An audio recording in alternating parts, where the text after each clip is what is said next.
Mtazamaji wa Channel 10, na sasa ni wakati wa kukuletea habari za uchumi na biashara.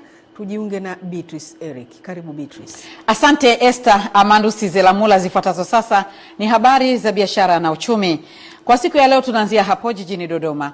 Wafanyabiashara wa jiji la Dodoma wamepongeza uamuzi wa serikali ya Jamhuri ya Muungano wa Tanzania kwa kusamehe kodi kwa mwaka mmoja kwa wafanyabiashara wapya kuanzia mwaka wa fedha 2026/27, huku wakishauri kuendelea kuboresha sera, sheria za uwekezaji na mfumo wa kodi ili kuweka mazingira rafiki kwa wafanyabiashara wote na kuchochea utekelezaji wa dira ya taifa ya maendeleo ya mwaka 2050. Ifuatayo ni taarifa zaidi kutoka kwake Amani Mbando.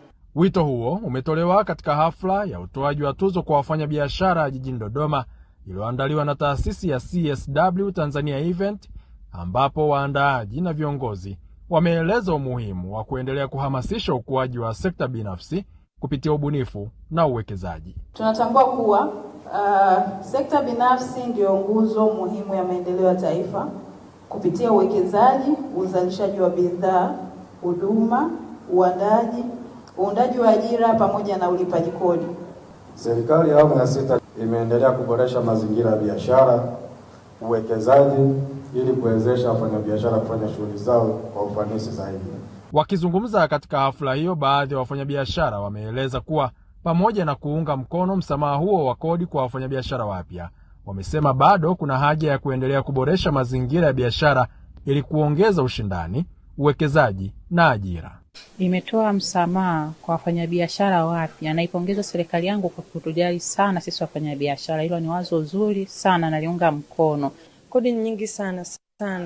Kwa tunaomba pia tutafakari watupunguzie mambo, sio rahisi, biashara ni ngumu. Serikali inachofanya kuienda, lakini iangalie pia kwamba uwekezaji binafsi ndio ambao utachangia. Kitu cha kwanza, vijana wengi wataajiriwa. Kitu cha pili, itaweza kuleta mtaji. Katika hafla hiyo, jumla ya tuzo 18 zimetolewa kwa wafanyabiashara waliofanya vizuri katika sekta mbalimbali zikiwemo za teknolojia, urembo, biashara ya mali na ubunifu. Amani Mbando, Channel 10, Dodoma. Asante Amani Mbando kwa taarifa hiyo kutoka Dodoma.